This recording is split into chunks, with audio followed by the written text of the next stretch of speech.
Il s'appelle les Oursons de Cambrai. Et si le look très caractéristique de ces avions vous évoque quelque chose, eh bien, oui, c'était exactement les mêmes appareils qui ont eu l'occasion de voler un peu plus tôt en ce début d'après-midi dans un duo de Piper. Nous avions tout à l'heure deux versions militaires et là vous avez un mix entre des versions civiles. Ces versions civiles étaient traditionnellement de couleur jaune, un peu à la manière dont la Ford T était systématiquement peinte en noir, et bien les Piper J3 quant à eux seront peints systématiquement de couleur jaune. Une patrouille qui a une organisation quasiment calquée avec la Grande Dame, la Patrouille de France. Et ce n'est pas pour rien que lorsque les équipages de cette patrouille ont voulu créer une formation, ils ont fait appel à un homme. Il est actuellement au sol, c'est le coach des Oursons de Cambrai. Il s'appelle Patrick Louis. Patrick Louis, une carrière longue comme le bras, un ancien pilote de la Patrouille de France entre 1988 et 1991. Il terminera également à l'équipe de voltige de l'armée de l'air et de l'espace sur Cap 231 et puis poursuivra ensuite sa carrière, et ce, chez Air France. Une carrière de plus de 42 ans de pilotage pour coacher cette patrouille composée de 6 Piper Cub.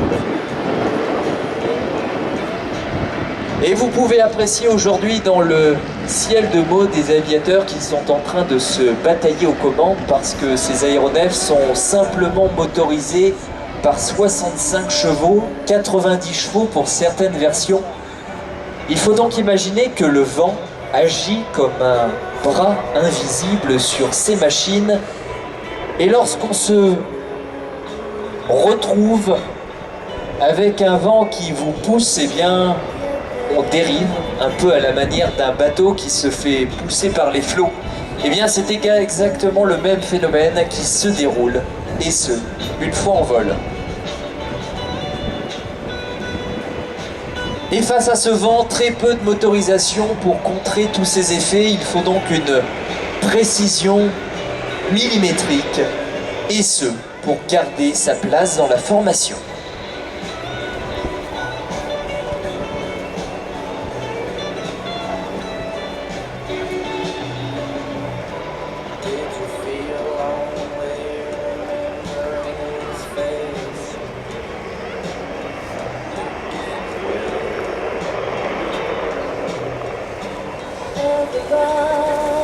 Évidemment, dans toute patrouille, il faut un homme, un leader.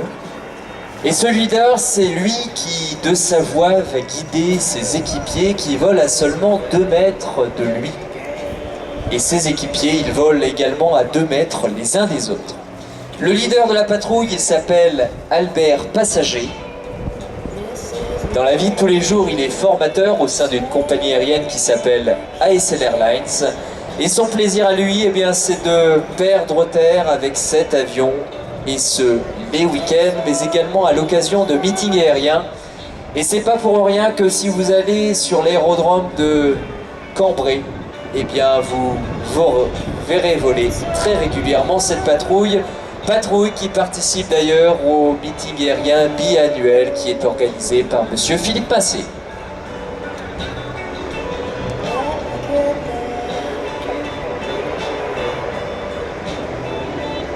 Le numéro 2, il est situé juste à droite de l'avion leader, c'est-à-dire juste à droite de l'avion qui est situé en tête. Et cet appareil vous est piloté par Jean-Yves Cercy, lui aussi un professionnel de l'aéronautique. Il est commandant de bord au sein de la grande compagnie aérienne Air France sur Airbus A350. Le numéro 5, c'est Guy Rasse, un ancien pilote de F-104, un avion qui était surnommé le faiseur de veuves tant le moteur était peu fiable et dont les ailes étaient extrêmement courtes. Il a volé également en Belgique sur F-16 et aujourd'hui, il a le plaisir d'être en position extérieure gauche de cette patrouille.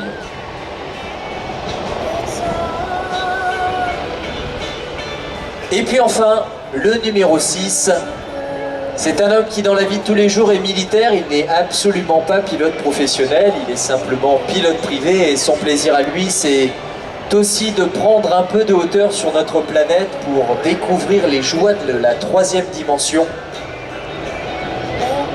Il s'appelle Eddy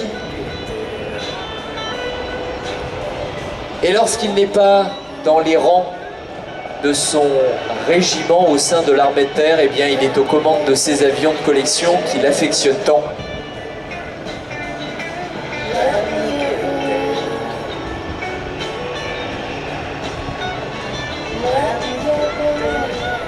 Cette patrouille totalise 3 ans d'expérience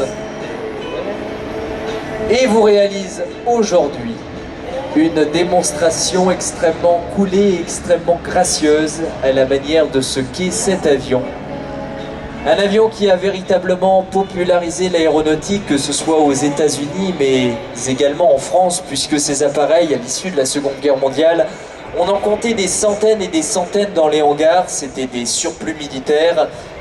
Et dans la France qu'il fallait reconstruire, eh bien, ces avions ont formé des générations de pilotes.